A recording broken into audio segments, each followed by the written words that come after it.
I'm a mechanical engineer, and so I am interested in the study of forces on non-living bodies, just things that don't live. And that gives me then this interest in equipment in sport. And actually, just by coincidence, I've ended up in this area, and we call it sports engineering. And many of my friends tell me that sports engineering is the ability to make sport boring, because we're interested in science of sport, less so the competition of sport. So when you look at sports engineering, these are the kinds of things we do. We get into biomechanics, some of the things that Ajit was describing in his work. We get into equipment testing, which I'm going to talk about today, where we're looking at various objects and trying to improve or understand their response. We look at all kinds of sports surfaces and how they should be maintained and properties they should have for competition. We talk about some of the measurement devices that Megan was talking about in her work, and how we can quantify what the athlete is doing and how the equipment is helping them in their work. We're very interested in safety. This is some eye goggles, also a lot of work with head protection, other kinds of equipment that is there to protect the athlete. And then prosthetics are a big part of what you'll find in sports engineering, because there's so much customization that's required to have an impaired athlete compete competitively. So I have a couple of examples of technology in sport, and then I was going to dig a little bit deeper into some work that I do in baseball. But pole vaulting is a fun sport. If you look at the progression of world record heights in pole vaulting, it's increased significantly, over 50% in the last 100 years. And a unique thing about pole vaulting is there's no rules in equipment at all. You can use whatever you'd like to for a pole. So if you looked at pole vaulting before World War II, all the poles were bamboo, and they were limited by what bamboo could do.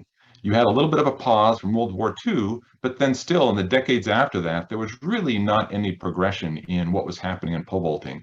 Suddenly in the 60s, they started making composite poles, and you got this significant increase in performance. And then after that, you came back to a more level progression. But this is an example of a sport that embraced technology and said, do whatever you can, and let equipment improve your sport to whatever level that would occur at. Another example is what we've seen recently in swimming. If you went back in the 90s and looked at what swimmers were wearing, and inevitably they were very skinny and small swimsuits. That was kind of the identifying feature of a Speedo swimsuit. Then toward the end of the 90s, we started seeing some changes where people or manufacturers identified that by changing the suit design, they could improve the athletic performance. It turns out when you look at the records per year, this first revision of the swimsuit wasn't that helpful. There was, before this time, about 5 world records per year, and during this time, there's only about 3. Then they went to the bodysuits, and the first generation of the bodysuits, there was a significant improvement, where the world records went to about 7 per year. And then there were additional improvements where they went to a polyurethane suit. They got the suits to be more hydrodynamic and help actually shape the body to be more hydrodynamic. And there was a significant jump up to 18 world records per year over those 2 years. And after that, the Swimming Federation said enough is enough, and they banned all of these suits and said the most you can do are suits that go from your waist down to your knees. And world records went down to almost 0 at about 0.4. So here's an example of a federation that tolerated technology for a while, and then at one point said, okay, we're concerned that athletic performance is too biased by the equipment they have, and we want it to be more based on what the athletes have. And so they decided to limit performance. And here's some other examples of what's happened in equipment. On the left here, I have some examples from Paralympics. I happened to go to the London Paralympics Games, and it was, I would say, outer worldly. It was just amazing to see what these athletes could do. When I first saw a sprinter sprinting on these limbs, it was just incredible. And prostheses are doing a lot, to the point where people are questioning whether an athlete running on prosthetic legs would be faster than an able-bodied athlete. They're not quite there yet, but it's close. If you look at wheelchairs, they are there. Wheelchair marathon times are about 30 minutes faster than what you would have in an able-bodied athlete. Ajit talked a lot about running.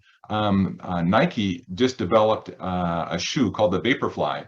And this shoe has been shown in independent studies to be 4% more efficient. There's a lot of neat features in this shoe that help it return energy to the runner more efficiently. And this is a shoe that many federations now have banned, again, out of a concern that equipment is going to enable the athlete an advantage over their own ability. So my talk is going to be about ball impact. And my background is in baseball and softball, but this really applies to lots of different sports: golf, field hockey, cricket, and even a game in Ireland called hurley. So when we talk about ball impact, it really comes down to the bat. And if you ask most people, they're aware that baseball bat is made out of solid wood. And that's what happens in Major League Baseball. You're only allowed to use bats that are out of solid wood. But back in the 70s, hollow bats were introduced. These were first introduced out of concerns for durability. Wood bats would break, and so they developed these hollow bats to make them more durable. But soon after introducing these bats, the manufacturers identified that not only were they more durable, but they were hitting the ball further than a solid wood bat. And initially, that was a real question. Why was that happening? And this is an extreme example of what's happening. This is a ball that has what we call a low coefficient of restitution. It loses most of its energy when it's dropped on a hard surface. But when it's dropped on a flexible surface, this would be an extreme example of a hollow bat. That energy is not dissipated in the ball upon impact, but it's absorbed in that membrane, and the membrane returns that energy back to the ball. So this is the reason why a hollow bat performs better than a solid wood bat. So manufacturers then try to improve their equipment to take advantage of this phenomenon, and they made their walls as thin as they possibly could, but they quickly found that the bats would dent. So the next invention then for bats was to make what's called a double wall bat. So on the top here, you see a bat that looks like any ordinary bat. But if you cut it in half, you see that it's actually made of two separate shells, which is kind of a curiosity. This happened back in the late 80s, early 90s. So here's an example, a model of trying to explain what a double wall bat would do. So this is what you might call a physicist model of a bat. We have a flat plate here, it's simply supported, and we have a ball that's impacting that bat in the center. Then on the right, this would be a physicist's idealized model of a double wall bat. You've got the same overall thickness of the plates, it's still simply supported, the same span, and a ball impacting it. Well, with this simple model, we can determine what the stress is in these plates and the stiffness. And it turns out the stress in these two plates is the same. So both plates would be equally likely to dent given some impact. But the stiffness changes by a factor of 4. So by having a double wall bat, you're able to significantly reduce the stiffness of the bat, but still have the same durability that you would have with a single wall bat. So this was a significant advance and improved bat performance quite a bit. Then in this century, yet another invention happened. And this has got different names. I'm calling it a multi-wall gap bat. But what you have are these same two plates in this idealized model, but instead of the plates being against each other, there's a small gap between them. So if we were to compress these plates, you would see this chart here on the left. The green line is a linear bat. So this would be like a regular hollow bat or a double wall bat. And then the red line is the multi-wall bat. As you first start to deform the bat, you get a lower slope, less stiffness, which is higher performance. And then as you continue to deform, this second wall starts to engage and your stiffness increases. So you end up at the same spot at the end if you're a strong hitter. But if you're a weak hitter, you have this lower stiffness. So this is, again, another way you can tailor your equipment to then try to allow people that don't have high ability to then actually have equipment of higher performance. So another question that comes with bats is, where do you impact it? Where's the sweet spot of the bat? Some of you may have taken a physics class, some of you may be physics teachers, and you may know about something called the center of percussion. Oftentimes it's used to describe the sweet spot of the bat. I won't say why it isn't, but that's the wrong spot. The real reason is vibrations. Okay, if you've ever hit a ball incorrectly, you know that stinging feeling. When a bat impacts a ball, it vibrates, just like a bell will vibrate. And when it does, it has characteristic vibrational shapes. If you impact the bat at one of these antinodes, so this would be, say, here at the end of the bat, that really excites those vibrations, and you lose a lot of energy in the bat and you feel that vibration.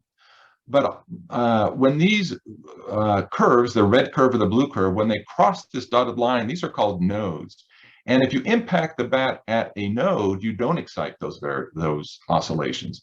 So the sweet spot then is going to be in this range right here, where you minimize the amount that you excite these vibrations. And that's when you transfer a lot of energy to the bat and you feel very little impact or vibration in your hands. It feels sweet.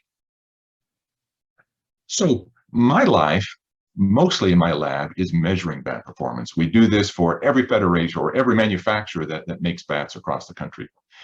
And while you may on YouTube or other places have seen really complex devices that are used to show they can hit a ball, our goal is to simplify this test as much as we possibly can, because the simpler the test, then the more accurate our result.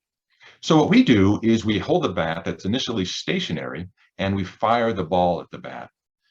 This doesn't really represent what happens in play, but we describe play very accurately by having the same relative bat ball speed. So in our case, since the bat is stationary, we increase the ball speed so we have the same speed that occurs in play. And when we do this, then we can take advantage of the conservation of momentum. Again, this is another classical principle out of physics, but momentum is conserved in this impact. And with that, we can either measure fewer things or measure all of the parameters that we need and then check how well momentum is conserved in our impact to see what our experimental accuracy is. Now, what I've described is the physical test to perform a bat ball impact in the lab. Next, you have to take those numbers and decide what you're going to do, what measure you're going to have with performance. And it turns out we have lots of options. Some people are worried about the hit ball speed. If you played softball recreationally, you may have heard of BBS or BBS bats, and that's what this formula here describes. EA is our collision efficiency. We measure this in the lab. VP is our pitch speed, and VB is our bat speed.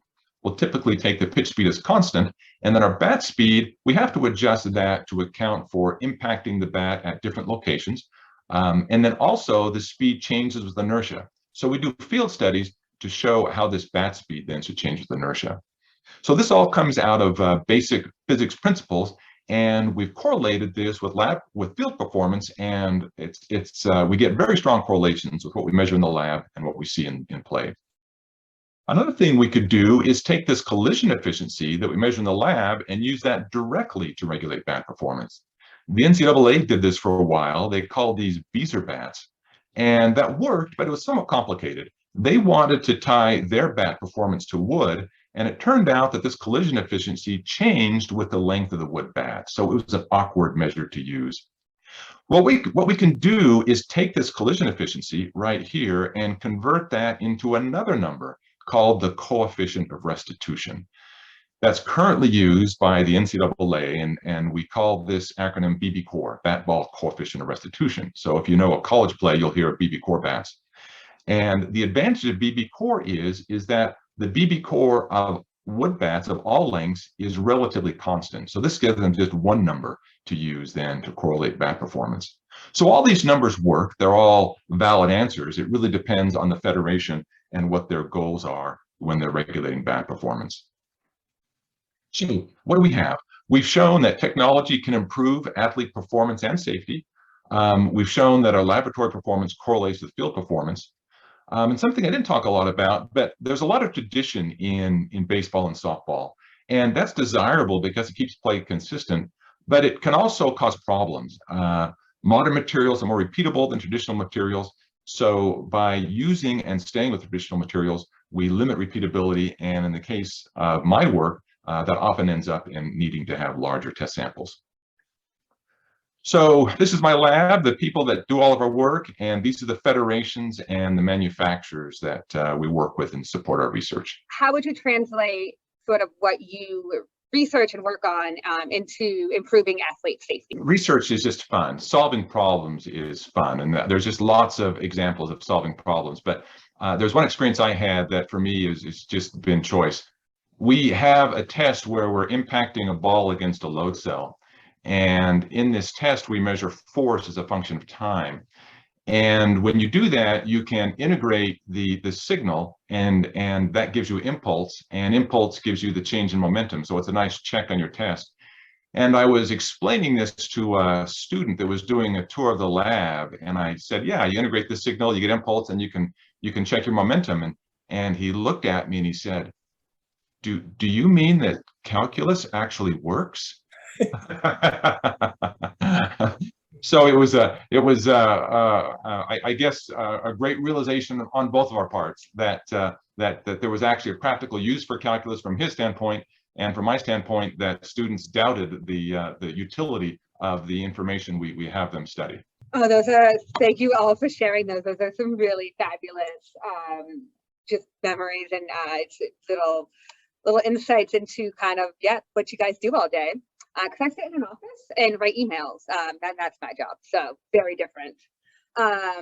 So thank you, Lloyd, Megan, and Jeets for presenting today. This was so very interesting.